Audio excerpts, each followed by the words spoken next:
Baik. Materi kita pada sore hari ini adalah Kak Vira Febiola, yang biasa dipanggil Kak Rara.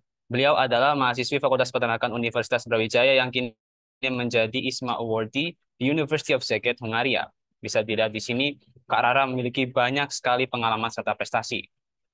Kak Rara sendiri aktif di Oh My Beauty Bank, Grow Up Brawijaya, Student Executive Board, serta Kim Fapet UB. Dan juga bisa kita lihat ya, Kak Rara ini memiliki prestasi yang luar biasa. Salah satunya yakni featured in Smart Woman of Bangka Belitung, Best Campaign of ISMA SDGs Campaign, sebagai award di Indonesian International Student Mobility Awards, serta Best Staff of Student Executive Board. Baik. Tanpa berlama-lama lagi, izinkan saya untuk menyapa pemateri kita pada sore hari ini. Kak Rara, apakah sudah bersama kami, Kak?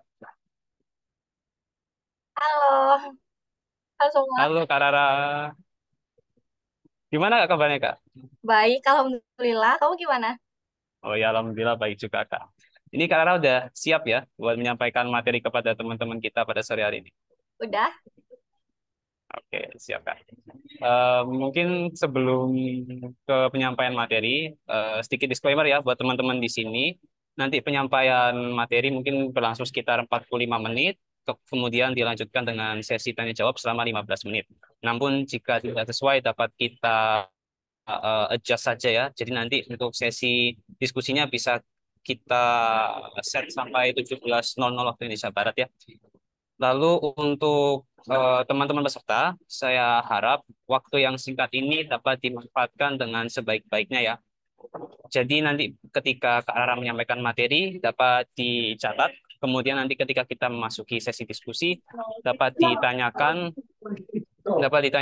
dengan mengaktifkan fitur raise hand yang kemudian apabila saya tunjuk dipersilakan buat teman-teman peserta untuk unmute mic, namun jika tidak memungkinkan bisa diajukan melalui chat box saja. Lalu nanti mungkin sistemnya gini aja ya, Kak Rara, biar lebih efisien. Nanti setiap pertanyaan yang diajukan bisa Kak Rara langsung jawab aja. Kita buat santai aja, Kak, mungkin biar lebih interaktif. Oke, mungkin tanpa berlama-lama lagi ya, kepada pemateri kita, Kak Rara, waktu dan layar, saya persilakan.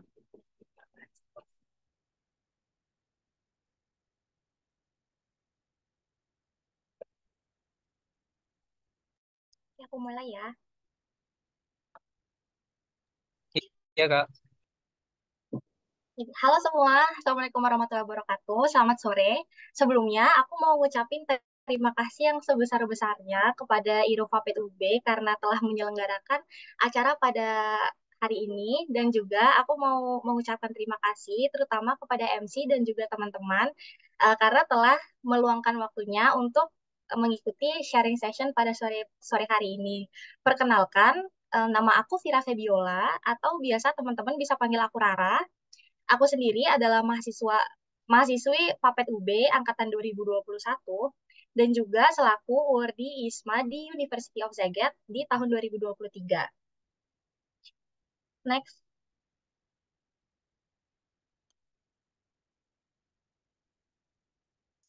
Jadi, adapun kemarin organization experiences aku sendiri yang aku sempat cantumkan juga di ISMA, yaitu yang pertama adalah aku berperan sebagai staf di kelompok ilmiah mahasiswa atau KIMFAPET UB dari tahun 2022 sampai sekarang. Aku juga pernah menjabat sebagai staf ahli di BEM Papet UB tahun 2022 dan juga aku sempat menjadi staf di Project and Event Division di Girl Up Universitas Brawijaya dari tahun 2023 sampai sekarang. Untuk English Proficiency Test sendiri, aku menggunakan Duolingo English Test, di mana aku mendapat skor akhir 135 dari 160, yang kalau dikonversikan ke IELTS itu tuh 7 atau 7,5 if I'm not mistaken. Oke, next slide. Nah, kalau ngebahas tentang esai, tentu aja nggak afdol dong kalau kita nggak ngebahas tentang apa aja sih seleksi-seleksi yang diadakan oleh ISMA itu sendiri. Jadi, ada 3 seleksi utama dari ISMA selection process. Yang pertama yaitu adalah seleksi berkas. Seleksi berkas sendiri ini adalah bermula dari awal kalian bikin akun banget sampai kalian submit pemberkasan yang disyaratkan. Nah, biasanya durasi dari pengumpulan pemberkasan ini tuh lumayan panjang, kurang lebih 1 bulan, bisa kurang dari itu mungkin tahun ini ya. Nah, jadi kalian punya banyak banget waktu buat siapin. Tapi saran dari aku sendiri jangan molor karena banyak banget berkas yang harus diurusin. Apalagi untuk ngebuat esai itu tuh sangat time consuming dan juga buat belajar DET itu butuh waktu yang lama banget buat aku sendiri. Yang kedua yaitu ada seleksi kebinekaan. Seleksi kebinekaan ini sendiri bakal diadakan setelah seleksi berkas. Nah, eh, di seleksi kebinekaan ini sendiri belum ada sistem pengguguran gitu. Jadi semua calon awardee yang mendaftar di awal bakal ikut serta di seleksi kebinekaan. Untuk seleksi selanjutnya atau seleksi akhir yaitu adalah seleksi interview. Di seleksi interview ini merupakan seleksi terakhir dari proses seleksi ISMA. Nah, dan sebelum seleksi ini, pada seleksi kebinekaan itu tuh bakal banyak banget yang gugur sekitar 50% dan 50%-nya lagi bakal maju ke seleksi interview. Oke, next slide. Nah, aku bakal breakdown apa saja sih yang harus kalian siapin di masing-masing proses seleksi ini. Yang pertama yaitu adalah seleksi berkas. Jadi yang pertama kali yang harus kalian siapin tentu aja essay ya. Jadi menurut aku essay ini yang paling crucial dan concerning buat banyak orang karena tricky banget buat nulisnya. Buat aku sendiri, nulis essay ini sangat time consuming dan aku butuh berminggu-minggu buat nulis essay sendiri. Nah, tapi aku sangat merekomendasikan kalau kalian menulis esai, kalian itu melakukan proofread, jangan ke banyak awardee. Jadi kalian pilih aja 1 atau 2 awardee yang mau kalian minta tolongin buat proofread esai kalian, dan juga minta bantuan lecturer seperti Prof. Ani atau Bu Irida mungkin untuk membantu proofread esai kalian, karena menurut aku sendiri dalam penulisan esai itu sangat objektif ya. Jadi kalau kalian minta bantuan banyak orang, tentu saja bakal banyak yang membaca dan juga merevisi esai kalian. Dan jadinya at the end kalian bakal bingung sendiri buat nulis esainya. Jadi again saran aku proofread ke 1 atau 2 awardee aja. Dan yang kedua yang kalian butuhin yaitu adalah English Proficiency Test. English Proficiency Test ini sendiri, kalau dalam ISMA Sarjana ada 3, yaitu seperti yang mungkin teman-teman udah tahu, yang pertama adalah Duolingo English Test, IELTS, dan juga TOEFL IBT. Nah, tapi untuk ISMA Vokasi ada satu lagi yaitu namanya TOEIC. Tapi kalau ISMA Sarjana cuma 3 itu aja. Nah, untuk English Proficiency Test yang paling universal itu sendiri adalah IELTS. Jadi, nggak semua universitas itu menerima Duolingo English Test, tapi semua universitas pasti pasti menerima IELTS. Nah, saran dari aku, kalau emang teman-teman pengen mendaftar ke universitas-universitas yang ada di Australia atau di UK, teman-teman sangat disarankan buat mengambil IELTS sebagai English Proficiency Test-nya. Tapi kalau teman-teman cuma pengen di Eropa atau di sekitaran Asia, mungkin teman-teman bisa mengambil Duolingo English Test karena harganya cukup terjangkau ya daripada IELTS. IELTS sendiri itu tuh kisaran harganya itu ada di 3 jutaan, sementara Duolingo English Test di tahun aku kemarin itu di 800.000. Dan yang terakhir, yang kalian harus siapin di seleksi berkas ini yaitu adalah dokumen. Mungkin kemarin Gaji sempat mention banyak banget tentang dokumen-dokumen ini. Jadi aku bakal mention secara singkat aja. Jadi yang pertama yaitu adalah surat pernyataan tidak mengikuti program MBKM lainnya. Yang kedua yaitu surat rekomendasi dari KUI universitas masing-masing. Dan yang terakhir yaitu adalah surat persetujuan orang tua. Next slide. Nah, untuk seleksi kebinekaan, aku nggak ada tips apapun selain prepare a good internet connection and yourself, karena ini lebih ke personality test daripada tes kewarganegaraan. Jadi namanya doang kebinekaan, tapi nggak bakal ngebahas kewarganegaraan atau PKN sama sekali. Jadi ini pure personality test aja. Jadi prepare yourself aja buat jawab pertanyaan-pertanyaan yang disediain. Next slide. Dan yang terakhir, yang mungkin bikin bikin teman-teman deg-degan banget, yaitu adalah seleksi interview. Jadi untuk seleksi interview sendiri, kalian cuma dikasih waktu 30 menit maksimal untuk membranding diri kalian.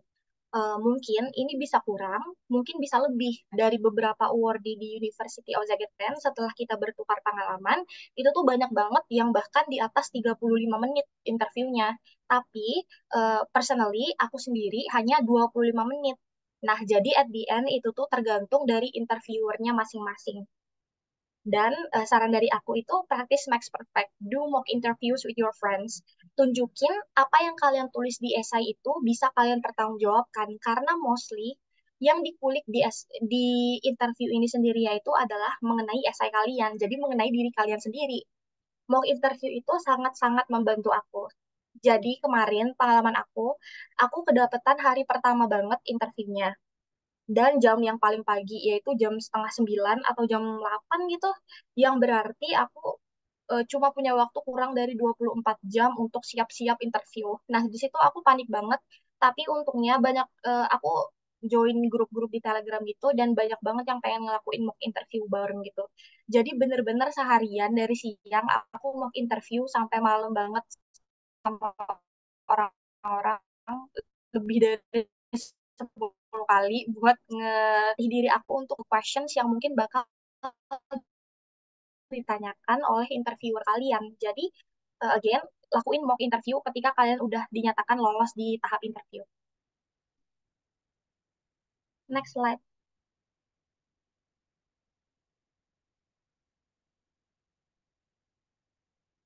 Nah, yang selanjutnya yaitu adalah essay breakdown. Sebelumnya aku mau nanya dulu, aku kecepatan nggak ya jelasinnya?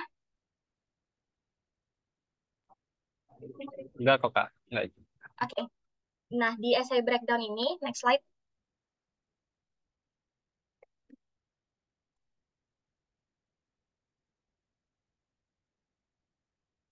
Nah, di essay breakdown ini ada beberapa hal yang harus kalian perhatiin, yang harus kalian tahu dulu nih. Jadi, kalian bakal dikasih 4 pertanyaan yang sama banget. Jadi, setiap calon award itu nggak bakal tuh dikasih pertanyaan yang beda-beda. Jadi, tiap orang bakal mendapatkan 4 pertanyaan yang sama persis. Nah, kalian ya, eh, kalian juga hanya diberi 350 kata maksimal untuk menjawab per pertanyaan. Jadi setiap pertanyaan itu hanya bisa kalian jawab dengan maksimal 350 kata. Saran dari aku sendiri itu tulis sekitar 340 sampai 349 kata per questionnya biar maksimal kalian jawabnya. Slide.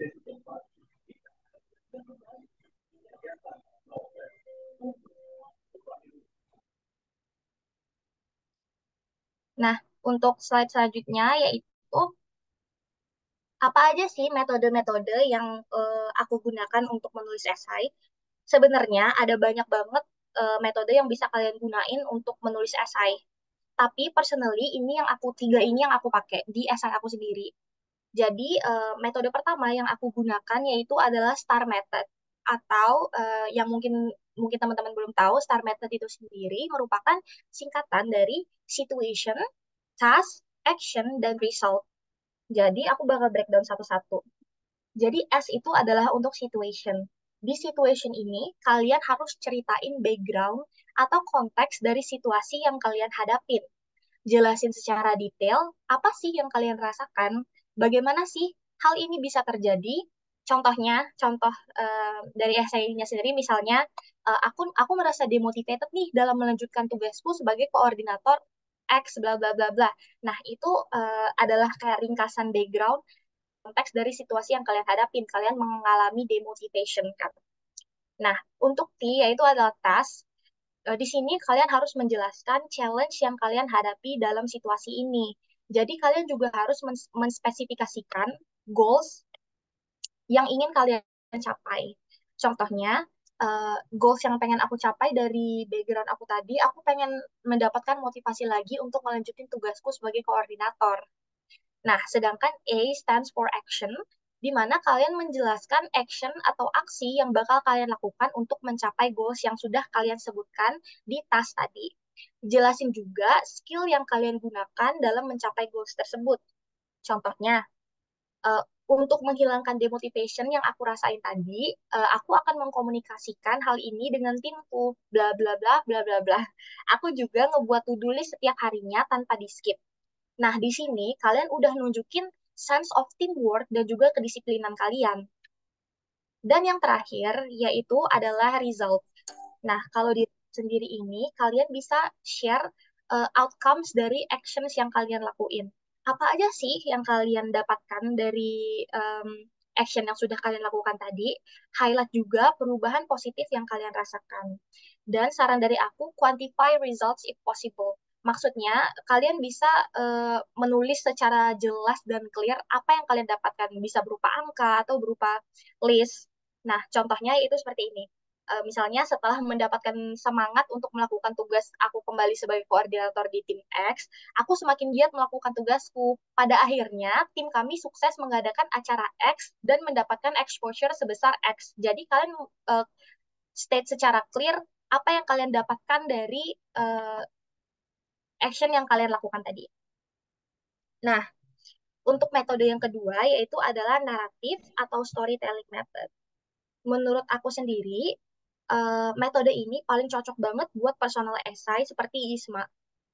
Metode naratif itu kayak kita lagi cerita-ceritain pengalaman seru. Jadi bayangin aja kita lagi ceritain perjalanan hidup kita. Mulai dari kejadian pembuka, ada konflik kecil, sampai akhirnya kita nemu solusi atau pelajaran berharga dari journey kita tadi. Kita pakai detail yang jelas supaya pembaca bisa nyambung sama cerita yang kita sampaikan. Contohnya, kalian bisa menggunakan hook yang menarik. Hook yang menarik itu gimana sih? Jadi, kalian bisa menggunakan kalimat pertama yang menarik. Jadi, kalian bukan memberikan statement yang clear dan formal gitu, tapi rather than kalian membuat itu santai dan seolah-olah seperti cerita. Misalnya, pas aku kecil, mamaku pernah bilang, bla bla bla bla bla bla. Sejak saat itu, nah itu tuh merupakan hook yang menarik kan. Personally, aku sendiri kemarin nulis hook pertama itu isi aku itu pakai lagunya Taylor Swift buat ngebuat itu senaratif mungkin. Nah, dan yang terakhir yaitu adalah metode problem solution. Problem solution method sendiri ini personally aku pakai untuk jawab esai yang keempat. Esai yang keempat itu nanti akan aku bahas di slide selanjutnya, di mana itu tuh membahas tentang kesehatan mental dan juga kesehatan fisik aku. Jadi di sini problem solution method ini kita ngejelasin permasalahan yang kita hadapi, tapi langsung diikuti dengan solusi yang kita lakukan. Jadi contohnya untuk kesehatan aku kemarin, untuk esai kesehatan aku kemarin, aku bilang aku punya skoliosis. Untuk mengatasinya, aku ikut terapi dan berenang supaya bla bla bla bla bla bla gitu. Nah, mungkin teman-teman pada mikir, jadi STAR method dan problem solution method itu mirip banget nggak sih? Nah, tapi sebenarnya ada perbedaan. Jadi problem solution method ini cenderung lebih formal dan informatif. Jadi lebih cocok buat ngejelasin sesuatu seperti essay nomor 4 tadi tentang kesehatan kita. Tapi sementara STAR method sendiri ini lebih cocok untuk memberikan contoh konkret atau menjawab pertanyaan secara terstruktur. Jadi lebih cocok untuk menceritakan permasalahan atau pengalaman-pengalaman yang harus kita ceritain di hidup kita. Next slide. Nah, selanjutnya aku bakal breakdown satu-satu eh, pertanyaan-pertanyaan yang ada di esai ISMA kemarin. Jadi, kalau aku nggak salah, dari tahun ke tahun, pertanyaannya itu selalu the same four sets of questions. Jadi, pertanyaannya itu selalu sama.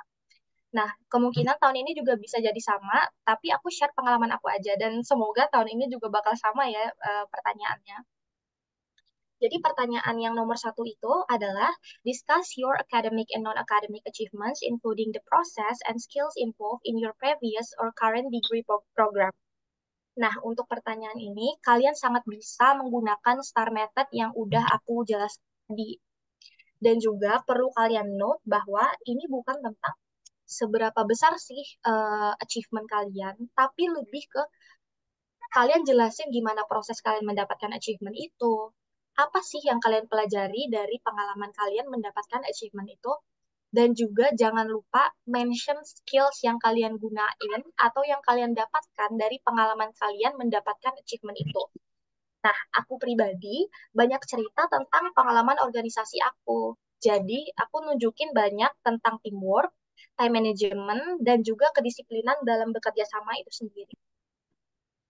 Nah, prompt question, maksudnya kalian bisa mulai menyusun essay nomor satu ini dengan beberapa pertanyaan. Yang pertama yaitu, apa sih achievement yang kalian dapatkan? Yang kedua, bagaimana kalian mendapatkannya? Yang ketiga, bagaimana proses kalian mendapatkannya? Dan juga apa hasil yang kalian dapat? Apa yang kalian pelajari? Dan juga apa skill yang kalian dapat dan kalian gunakan dalam mencapai achievement tersebut? Next slide.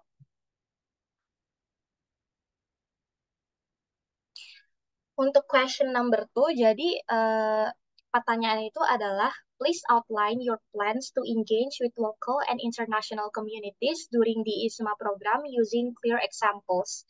Nah, saran dari aku sendiri mengenai esai ini adalah do your research, benar-benar lakuin research sedalam-dalamnya mengenai host university kalian masing-masing.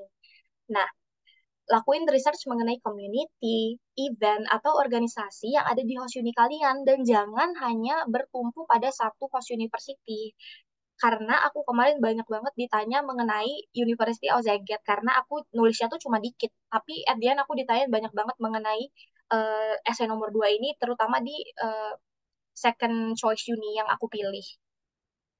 Jadi please lakuin research sedalam-dalamnya di kedua-dua universitas yang akan kalian daftar. Dan juga make a concrete plan. Maksudnya daripada kalian nulis, aku pengen kenalin Indonesia ke international students di sini gitu. Akan lebih baik jika kalian menulis, aku mau join event ini yang biasanya diadakan pada saat X di X, dan melalui ini aku mau mengenalkan makanan Indonesia, contohnya seperti rendang kepada eh, orang-orang lokal. Nah, kenapa gitu? Karena akan lebih baik jika kalian menulis itu secara sangat-sangat terstruktur. Jadi kalian nggak hanya menulis apa yang ingin kalian lakukan, tapi kalian juga menulis apa sih yang akan kalian lakukan, bagaimana kalian melakukannya, kapan kalian melakukannya, dan dengan di mana kalian ingin melakukannya, dan dengan siapa kalian ingin melakukannya. Yang ketiga yaitu be creative but make it realistic. Nah, jangan tulis hal-hal yang nggak mungkin kalian lakukan sebagai mahasiswa pertukaran pelajar yang hanya satu semester di luar negeri. Jadi kalian harus make it as realistic as possible. Misalnya yang nggak realistis maksud aku itu seperti kayak kalian mau nyewa gedung terkenal di Hungaria buat ngadain acara budaya di Indonesia. Nah, itu sangat-sangat nggak realistis kan. Jadi kalian boleh sekreatif apapun, tapi tetap bikin itu realistis. Dan yang terakhir yaitu yang menurut aku sama pentingnya adalah include other awardees in your plan too. Ini tuh bertujuan untuk nonjolin sense of teamwork kalian, karena di sana kalian bakal banyak banget ngelakuin project-project bareng awardee lainnya. Nggak hanya satu, tapi banyak banget. Dan dua contohnya yaitu adalah Heroes Day dan juga Batik Batik Day, di mana kita tuh collab bareng awardee lain buat mengadakan acara cultural Indonesia di sana. Nah, di University of Zagreb sendiri itu tuh acara yang sangat-sangat besar karena kita sampai involving kedutaan Indonesia di Hungaria buat join acara kita. Oke, next slide. Question number 3 itu adalah discuss a time when you face a difficult challenge or hurdle during your study and how you navigated through it. Jadi menurutku kalian harus pertama kali adalah show impact-nya. Isma itu mau tahu bagaimana sih kalian bisa overcome this issue. Please, kalian harus acknowledge your errors and how this exact event change you as an individual you are today. Bagaimana sih kejadian ini atau pengalaman ini membentuk kalian menjadi individu yang lebih baik di hari ini dan better daripada diri kalian yang kemarin. Dan juga menurut aku jangan banget sugarcoat your experience. Jadi kalian jangan melebih-lebihkan pengalaman kalian. Jadi terbuka dan jujur tentang pengalaman kalian. Karena aku sejujurnya paling banyak diulik tentang esai nomor 3 ini. Jadi jangan lebih-lebihin banget ya pengalaman kalian, karena bakal bingung sendiri jawabnya nanti kalau kalian terlalu melebih-lebihkan cerita di esai nomor 3 ini. Oke, next question. And next slide. Nah, ini last question buat essay aku. Jadi pertanyaannya adalah explain about your physical and mental health condition. Nah, saran dari aku itu ini mungkin bisa dijawab sesuai kondisi masing-masing ya, tapi saran dari aku adalah terbuka tentang kondisi kalian pada saat ini. Jadi, jangan kalian nyembunyiin kondisi kesehatan kalian karena nanti bakal repot sendiri. Mengingat sistem kesehatan di sana itu sangat berbeda dari Indonesia. Nah, contohnya dari pengalaman aku sendiri, temanku kemarin ada yang kena cacar. Memang biaya pemeriksaannya itu ditanggung asuransi yang dibayar oleh ISMA, tapi untuk obat-obatannya itu kita bayar sendiri. Kemarin temen aku sampai bayar 1 jutaan lebih, 1 jutaan rupiah buat biaya obat cacar doang. Nah, eh, setelah kalian menulis kondisi kalian, jangan lupa tulis bagaimana sih kalian bakal survive di luar negeri dengan kondisi yang kalian hadapin. Contohnya, kamu punya asma. Nah, tapi kamu harus bilang, kamu harus mention kalau kamu punya dokter prescription dan juga obat-obatan yang dibutuhkan selama kamu belajar di luar negeri. Dan yang terakhir, kalian bisa make a concrete action plans. Maksudnya daripada bilang, aku menanti di sana mau olahraga biar sehat. Mending kalian nulis, aku mau berenang bareng teman-teman ISMA, atau jogging, atau nge-gym, karena bla bla bla bla bla bla gitu. Dan kaitkan dengan kondisi kesehatan kalian. Oke, next slide. Nah, segitu dulu materi dari aku. Gently reminder, jadi don't let the deadline sneak up on you. Take the time to gather all the necessary documents, showcase your unique qualities, and tell your story in a way that stands out. You've got this. Next slide. Sekian materi yang bisa aku sampaikan. Aku bakal kembali lagi ke moderator buat sesi tanya jawab. Makasih. Oke, makasih Kak Rara atas materinya ya Kak ya. Ini memberikan insights yang sangat luar biasa ya buat teman-teman di sini. Mungkin buat teman-teman peserta yang ingin bertanya bisa langsung mengaktifkan fitur raise hand. Lalu nanti bila saya tunjuk dapat langsung menonaktifkan mic-nya atau jika memang tidak memungkinkan bisa langsung diketikkan aja di chat box. Ditunggu sebentar ya Kak ya. Ini nunggu teman-teman. Oke. Sambil nunggu pertanyaan, boleh nggak ingin bertanya ini ke Vira? Oh ya, monggo Pak, monggo Pak. Ya, ini mungkin juga jadi informasi buat teman-teman lain ya. Untuk pemilihan universitas ini, itu kan juga kayak apakah sama dengan kayak SBMPTN ya. Jadi kayak kita tuh ada strateginya. Jadi memilih universitas yang mana eh, jarang dipilih atau jarang ditarik, itu juga akan menjadi peluang besar buat eh, masuk di ISMA itu. Kayak gitu. Mohon maaf Pak, tadi jaringan saya agak error gitu. Boleh Nah, diulang nggak pertanyaannya? ya, jadi apakah IISMA ini dalam pemilihan universitas itu juga mempengaruhi peluang dari penerimaan IISMA seperti halnya itu kayak SBMPTN. Jadi contohnya kalau kita memilih universitas yang kurang terkenal ya contohnya itu juga peluangnya besar. Contohnya salah satunya kita daripada milih Universitas Leeds atau Universitas Michigan, lebih baik kita yang ibaratnya dia background CV-nya kurang wah gitu lah contohnya ya. Tapi standar Duolingo-nya sudah cukup. Tapi untuk memberikan peluang besar, kita coba strateginya milih ke universitas kecil seperti Chulalongkorn, terus kemudian mungkin di Malaysia. Jadi grade-nya lebih rendah. Lah itu mempengaruhi atau enggak kayak pemilihan universitas kayak gitu. Jadi menurut saya sendiri ya Pak, sebenarnya keketatan universitas itu setiap tahunnya benar-benar bisa jomplang banget. Jadi bisa di tahun kemarin itu, di tahun sebelum saya ISMA, itu tuh University of Padua itu tuh nggak sebanyak itu pendaftarnya.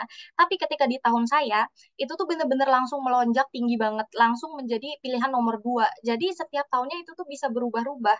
Tapi mungkin gara-gara orang-orang tuh mikir kayak, oh ini dikit nih yang daftar tahun kemarin, jadinya daftar ke situ semua. Tapi dan universitas-universitas yang tinggi yang orang bilang seperti prestigious university seperti Yale atau Leeds itu tuh kan universitas yang bagus banget. Malah itu tuh dikit yang daftar karena orang-orang pada merasa kalau mereka nggak capable untuk daftar itu.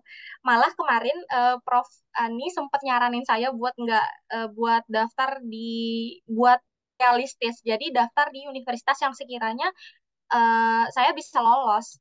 Tapi at the end University of Zagreb itu ujung-ujungnya banyak banget peminatnya dan malah lebih-lebih dari universitas yang pengen saya daftar sebelumnya.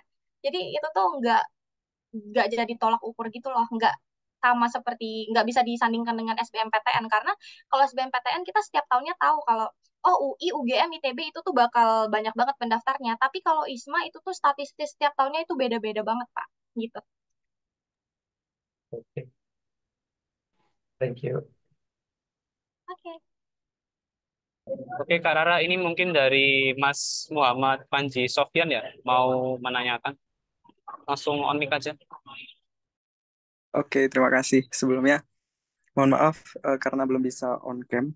Di sini aku mau tanya mengenai question number 4 yang soal health issue. Nah, kan sebagian orang tuh have their own health issue ya, Kak. Nah, kalau untuk yang nggak punya health issue apapun nih, alhamdulillah kayak sehat gitu. Kayak poin apa yang harus kita breakdown di esai biar esai kita tuh tetap menarik, walaupun kita nggak ada, misalnya nggak ada satu penyakit atau health issue yang perlu dikeluhkan gitu. Terima kasih. Oke, aku bakal jawab. Jadi untuk pertanyaan nomor 4 itu mungkin lebih banyakkan yang sehat nggak sih daripada yang sakit kalau ngebahas tentang health issue. Aku sendiri itu punya skoliosis. Jadi aku tuh ngebahas tentang skoliosis aku, tapi aku pernah baca esai punya temanku yang sama-sama di University of Szeged. Dia nggak punya health issue sama sekali, dan dia tuh bukan menulis tentang masalah penyakit dia, tapi lebih ke bagaimana dia maintain supaya dia bisa lebih sehat. Mungkin kalian bisa mention kayak kayak selama ini aku selalu sehat gitu dan aku tuh mempertahankan kesehatan aku tuh dengan ini gitu, dengan meditasi, dengan jogging, dengan olahraga gitu. Jadi itu tuh nggak selalu tentang apa aja sih penyakit yang kalian punya, tapi lebih ke bagaimana juga kalian maintain your health condition selama ini gitu.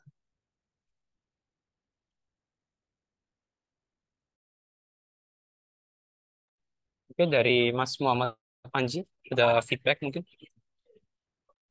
Oh, oke, cukup. Berarti lebih fokus ke eh, gimana sih kita jaga kesehatan waktu di semisal keterima jadi awardee ke depannya gitu ya, Kak.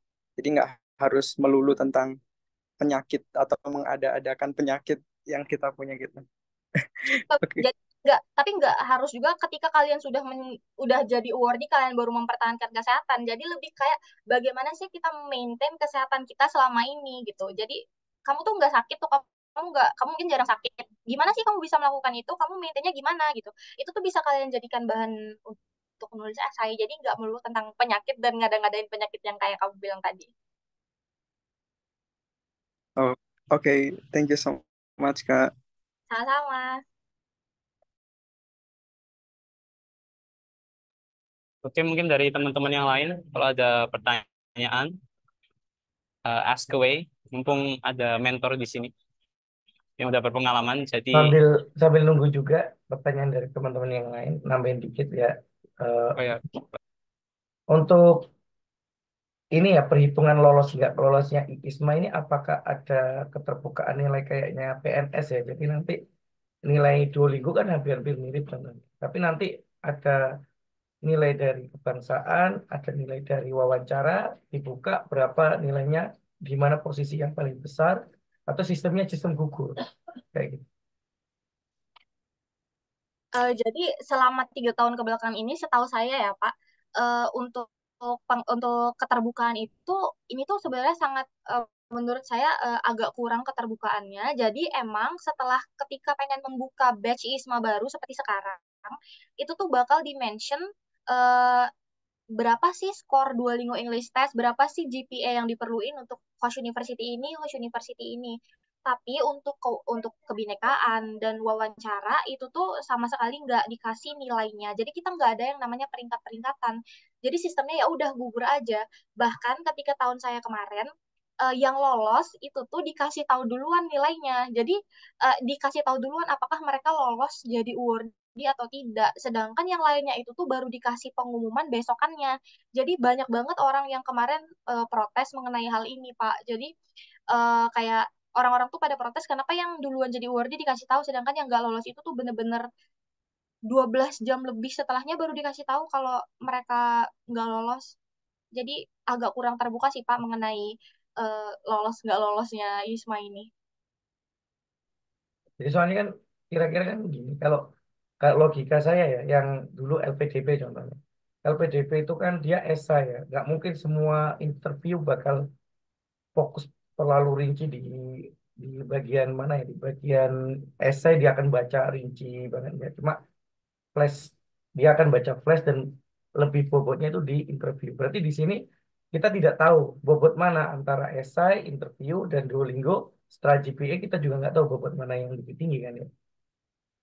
Iya Pak, betul gitu. Jadi kita nggak tahu apa sih yang sebenarnya yang paling ditonjolin ISMA dalam mencari awardee itu, kita juga kurang tahu karena banyak banget juga awardee-awardee yang berprestasi, yang GPA-nya tinggi, yang Duolingo English-nya tinggi, tapi nggak lolos gitu Pak di tes kebinekaan. Jadi saya sendiri mungkin kurang tahu ya Pak gimana sistem penilaian dari tim ISMA-nya sendiri. Tapi sistemnya nggak ini ya, nggak sistem gugur kan ya. Berarti syarat administrasi lolos, masuk ke tes kebinekaan. Yang lolos di kebinekaan ini, apakah ada sistem gugur ke masuk ke wawancara ini? Ada Pak. Jadi gini, jadi dari pemberkasan itu tuh kita langsung ke kebinekaan dan itu tuh belum ada sistem gugur sama sekali. Jadi semua calon award yang mendaftar itu tuh bakal em, ikut juga tes kebinekaan. Tapi dari tes kebinekaan ke tes wawancara itu tuh 50% Pak yang gugur. Kurang lebih ya Pak. Soalnya kalau saya lihat dari statistiknya, kemarin itu tuh 50% yang gugur. Nah, baru 50% ini akan melanjutkan ke tes interview. Baru dari 50% ini lagi diseleksi lagi Pak untuk awardee-nya. Gitu Pak. Hmm. Oke, baik Pak Moklas. Ini ada pertanyaan dulu ya Pak ya. Dari Kak Melvina, mungkin bisa langsung on mic aja Kak Melvina. Oke, makasih Kak. Kak, saya mau tanya soal sistem cara pilih kampusnya itu berapa kampus, terus sama jurusannya apakah sejurusan atau bisa lintas, dan saya mau tanya kakak di jurusan apa, di semester keberapa bisa keterima di ISMA ini. Terima kasih. Jadi kemarin aku jawab satu-satu dulu ya. Jadi kemarin aku keterima ISMA itu di semester 4. Jadi aku tuh first try aku. Jadi ISMA itu cuma boleh diikuti oleh semester 4 dan semester 6 kan. Dan aku mencoba itu di semester 4. Nah, untuk pemilihan universitasnya sendiri sebenarnya aku ngubah, aku bener-bener hamin satu banget karena pada saat itu skor di IT aku nggak cukup. Dan juga ada saran dari Prof. Fani yang membuat aku berubah pikiran. Again, jadinya aku realistis aja buat milih universitas-universitas, buat nyingkirin universitas-universitas yang sekiranya aku nggak dapet gitu. Nah, untuk fakultasnya sendiri, mohon maaf tadi pertanyaannya apa ya yang tentang fakultas? Apakah fakultasnya itu sejurusan atau bisa lintas jurusan, Kak? Hmm, oh, jadi kalian bisa banget lintas jurusan. Jadi ISMA ini sangat mengajarkan multidisiplin gitu. Jadi kalian bisa mempelajari ilmu lain di ISMA. Jadi kalian bebas buat ngambil fakultas apapun. Tapi balik lagi ini tergantung dari fakultas atau universitas masing-masing. Nah, dari aku sendiri, dari Fakultas Peternakan sendiri itu tuh Prof Ani sama Bu Irida sangat membebaskan aku untuk ngambil fakultas apa yang pengen aku ambil di sana. Jadi aku sendiri ngambil Faculty of Business and Administration di University of Saget. Jadi itu tuh sangat ngelintas jauh banget. Tapi pada akhirnya nilai aku tetap direkognisi sama fakultas gitu. Konversi nilainya aman gitu, Kak? Sejujurnya aku jadi kalian itu nanti bakal dikonversi nilainya. Aku kemarin gak ikut KKN dan gak ikut PKL jadinya karena yang dikonversi itu tuh nilai itu. Tapi untuk matkul-matkul wajib kayaknya enggak deh. Jadi aku tetap harus em, ikut kelas bareng anak-anak MBKM lainnya di semester 7 gitu. Kan kakak kan di semester 4 ya kak. Berarti seleksi-seleksinya itu dilakuin di bulan apa ya kak? Seleksinya itu dilakuin yang ya bulan-bulan Februari sampai, kalau aku kemarin itu tuh dari Februari sampai April. Jadi bener-bener full 2 bulan sampai keterima ISMA itu tuh aku baru diumuminnya pas bulan puasa, aku ingat banget. Jadi, Nah terus setelah itu ya lanjut. gimana? Lanjut, lanjut. Aku udah lupa mau ngomong apa, lanjut aja dulu kamu ngomong. Jadi kakak nggak 1 semester. Nggak. Jadi kamu tuh ikut seleksi, tapi ketika kamu sudah lolos menjadi awardee, itu tuh kan setiap universitas itu, host university itu mempunyai academic periodnya masing-masing. Jadi kalau University of Saget itu academic periodnya sendiri dimulai di bulan September. Jadi aku sendiri baru ke Hungarianya di bulan September, tapi di semester 4 aku masih kuliah. Yang aku nggak kuliah di UB itu semester 5. Jadi kamu ikut proses seleksi di semester 4. Kemudian di semester 5 kamu baru menjalankan program ISMA gitu. Sedangkan kalau kamu semester 6 daftarnya, kamu bakal menjalankan program itu di semester 7 begitu. Oh, oke, oke. Baik, terima kasih kak. Sama.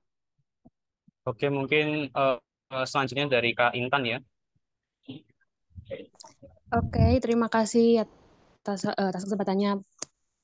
Jadi izin bertanya Kak. Nah, di question number 2 itu kan kita bahas tentang host uninya ya. Nah, kalau setahu saya ini yang ISMA 2024 ini kita dikasih kesempatan buat milih 3 host uni. Nah, itu nanti kalau kita kan pastinya di setiap host uni ini kita itu ya jurusannya kan pasti beda-beda. Nah, kita bahas itu juga di question number 2 atau nggak usah sama sekali kita bahas tentang kita nanti di setiap universitas mau ngambil ini gitu nggak?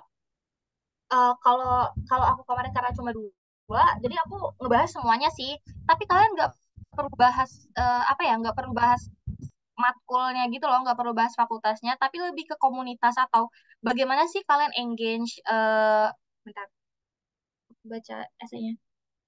Bagaimana sih kalian engage sama lokal dan international communities. Jadi kalian nggak harus melulu bahas tentang akademiknya. Kalian bisa bahas itu melalui acara-acara yang mungkin ada di luar fakultas. Misalnya kalau di Eropa sendiri itu tuh ada namanya Erasmus Student Network atau ESN, dan hampir semua kampus di Eropa itu punya ESN. Jadi kalian mungkin bisa cerita kalau kalian mau join ESN dan engage with the local and international communities gitu. Jadi nggak harus melulu tentang akademiknya gitu loh.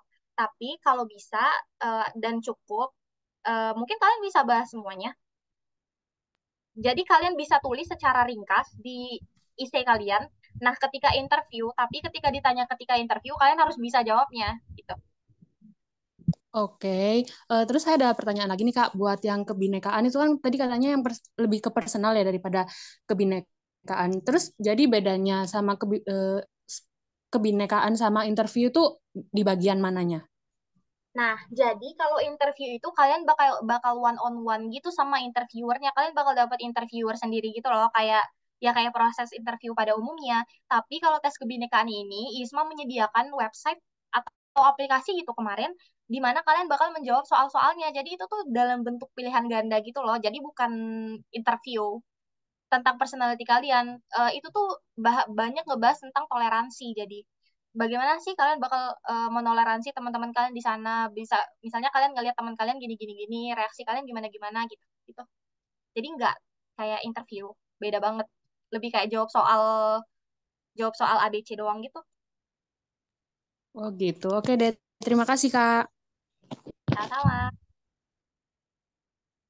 Oke, Kak Rara, ini ada pertanyaan dari chat box ya, Kak. Izin saya bacakan. Dari Kak Sofia Naifa Abida. Halo, Kak Rara. Izin bertanya lewat chat. Pada pertanyaan kedua itu tentang how to engage with local or international communities. Itu berarti berupa janji kita saat pelaksanaan ISMA ya. Apakah janji tersebut harus terlaksana dengan komunitas yang kita sebut di essay, atau apabila ada teman awardee lain ingin menargetkan komunitas berbeda dan kita berganti arah dengan terlibat ke sana bagaimana? Selain itu, aku juga ingin menanyakan mungkin itu ya Kak ya, kita jawab satu-satu dulu aja ya Kak ya. Ini sama kayak pertanyaan tadi. Sama kayak pertanyaan tadi tentang itu community engagement. Apakah ini janji yang harus dilaksanakan oleh nanti kalau misalnya teman-teman udah kepilih awardee atau tidak? Mungkin bisa dijelasin itu dulu Kak, nanti baru lanjut ke pertanyaan selanjutnya.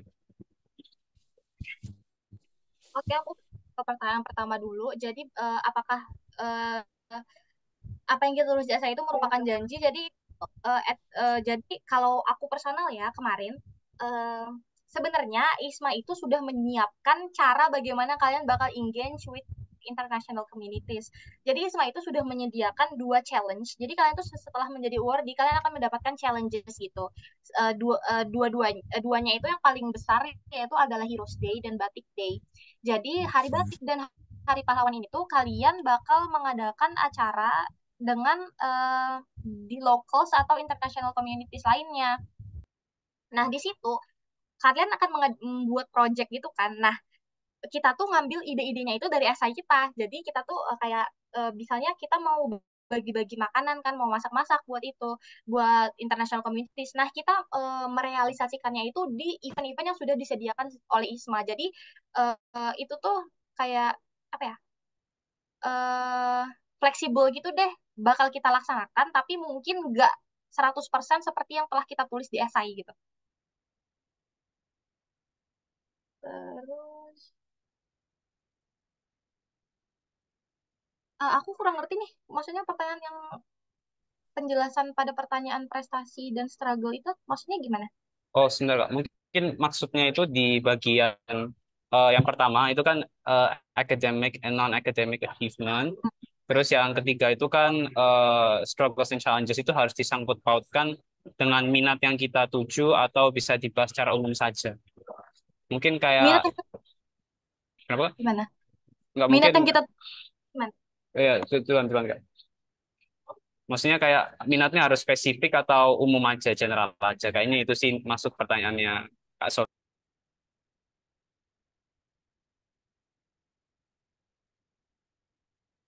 Wait, minat yang kita tuju itu maksudnya buat ISMA atau kayak in general? Aku agak kurang paham gitu. Wah banget. Mungkin dari Kak Sofia bisa langsung diketik aja atau mungkin bisa on mic ya dari Kak Sofia.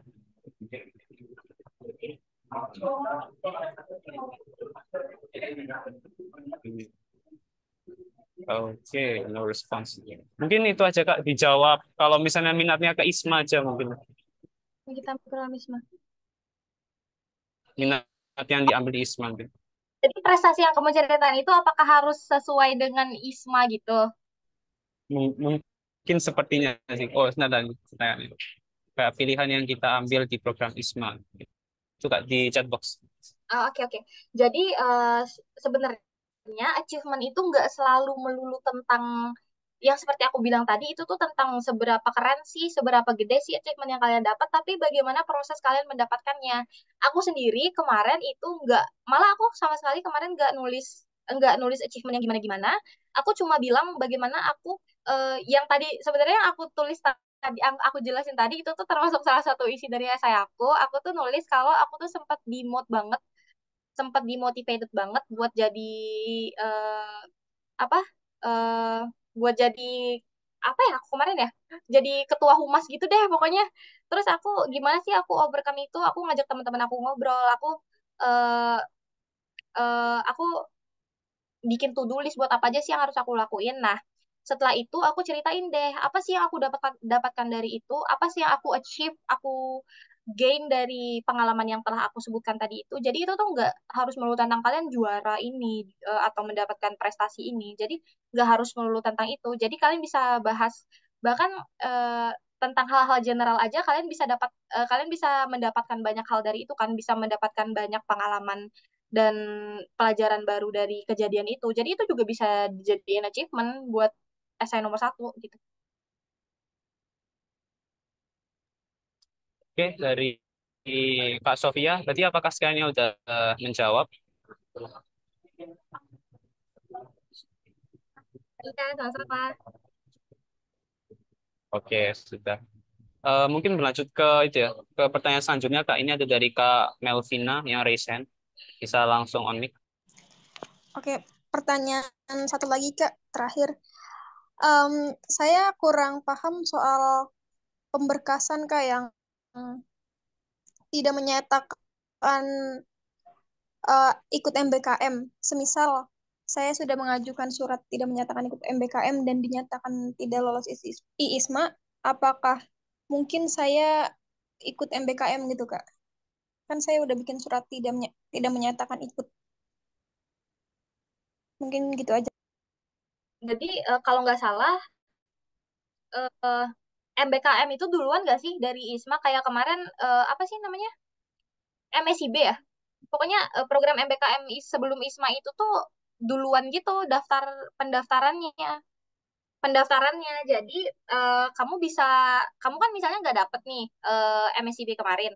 Nah, kamu bisa daftar ISMA gitu. Tapi kalau kalau seandainya kamu keterima di program MBKM lain, otomatis kamu nggak bisa mengundurkan diri dari MBKM tersebut dan malah ikut ISMA karena sebenarnya kamu tuh punya waktu 2 semester. Jadi kamu bisa mengikuti program MBKM itu 2 semester. ISMA ini termasuk ke dalam 1 semester. Jadi kalau kamu misalnya semester ini udah ngikutin MBKM nih, tapi tahun depan kamu mau ngikutin ISMA itu bisa banget. Jadi kayak bisa jadi jatah kamu tuh 2 semester gitu buat program MBKM gitu. Oh, baik. Terima kasih, Kak. Iya, sama-sama. Oke Kak, mungkin karena ini sudah 16.58 ya. Ini mungkin pertanyaan penutup saja dari saya, karena kayaknya tadi teman-teman lebih banyak yang nanyakan masalah berkas ya. Saya mungkin mau nanya aja dari Kak Rara sendiri, kemarin itu waktu yang diperluin buat nyiapin essay itu kisaran berapa minggu Kak? Mungkin juga bisa buat referensi dari teman-teman. Sejujurnya, em, aku tuh mepet banget persiapannya. Jadi aku tuh pas baru buka daftar, pas ISMA baru buka pendaftaran, aku tuh bahkan daftar akunnya itu tuh H+2 gitu loh. Jadi aku tuh bener-bener mepet dan agak molor gitu ngerjainnya. Aku bahkan bikin esai itu tuh sampai berapa jam itu tuh esai aku belum selesai. Jadi aku ngebut-ngebutan banget ngikutin nulis semuanya dan end up dan at the end itu tuh keteteran semua gitu loh. Aku jadi panik sendiri gitu. Tapi pada saat itu alhamdulillah ada perpanjangan dari ISMA-nya sendiri. Jadi ada perpanjangan 1 minggu gitu loh. Tiba-tiba jadi ada perpanjangan 1 minggu, akhirnya aku bisa siap-siap buat nyiapin semuanya gitu. Nah, karena aku waktu itu 1 bulan, sedangkan kalian kurang dari 1 bulan nggak sih pendaftarannya? Iya. Nah, sangat menyarankan ya dari sekarang gitu deh. Soalnya super-super keteteran banget ngurusin semuanya. Aku nulis esai itu, ya kayak aku bilang tadi, hamin berapa jam aku belum kelar. Jadi 3 minggu itu belum kelar. Oke Kak, wah, ini mungkin juga pelajaran juga buat teman-teman ya. Jangan jadi deadliner ya, biar nggak panik. Ya, mungkin itu aja ya dari sesi diskusi. Mungkin izin saya simpulkan secara singkat aja. Jadi untuk ISMA sendiri itu untuk tahapannya ada seleksi berkas, kebinekaan, sama interview ya. Dan tentunya kalau buat berkas itu seperti biasa ya, kita harus nyiapin all the necessary documents. Ya, kita baca benar-benar guidelines-nya. Lalu untuk kebinekaan ini kita harus prepare ourselves ya with a good internet connection dan juga practice ya, karena itu juga harus banget. Terus setelah itu untuk essay sendiri ada 4 pertanyaan yang ibaratnya kayak setiap pertanyaan ini harus kita atur strateginya dan juga harus singkat, jelas, dan yang terakhir proofread itu penting sekali. Dan yang terakhir pelajaran juga buat teman-teman pejuang ISMA 2024 ini jangan jadi deadliner. Jadi mulai dari sekarang bisa dipersiapin berkas-berkasnya, terus juga siapin diri sendiri ya. Semoga dilancarkan semuanya. Oke. Mungkin itu kesimpulan dari materi hari ini. Sebelum kita menutup, mungkin dari Kak Rara ada closing statement Kak buat teman-teman. Singkat aja nggak apa, short but sweet. Jadi, again, jadi reminder lagi buat kalian yang masih mikir-mikir buat daftar ISMA, coba deh bayangin, ini tuh kesempatan yang sebenarnya keren banget buat pengalaman seru dan belajar banyak hal baru. Aku belajar banyak banget dari ISMA ini. Nah, jadi lagi jangan lupa sama tenggat waktunya, jangan jadi deadlineer. Take it easy, kumpulin dokumen dengan hati-hati, dan nanti ceritain diri kamu di essay dan ke interviewernya seautentik mungkin. Kamu bisa banget kok. Nah, kesempatan buat belajar ke luar negeri dan nambah teman-teman internasional nungguin kamu. Jadi jangan ragu buat nyoba. Semangat buat pendaftarannya ya. Nah, untuk selebihnya kalian bisa DM aku di Instagram dan aku bakal more than happy to help. Itu deh. Terima kasih semuanya. Oke, terima kasih banyak ya Kak Rara atas materi yang telah disampaikan. Semoga sekian informasi dari Kak Rara ini dapat membantu teman-teman juga dalam persiapan ISMA. Mungkin tanpa mengurangi rasa hormat ya Kak, dipersilakan untuk melanjutkan aktivitasnya kembali. Terima kasih Kak Rara. Sebelum meninggalkan izin meminta bantuan. Oh Nanti ya, Mbak Firanya bisa masuk ke grup persiapan IISMA. Kalau boleh nanti kita ada diskusi kalau ada Boleh banget, Kak. nanti Rozak tolong dibantu masuk ke grup persiapan oh iya IISMA. Pak. Ya bisa lewat saya aja Kak. Saya Ya, adminnya. oke. Makasih. Oke. Ya, makasih Kak Rara. Ya. Bye.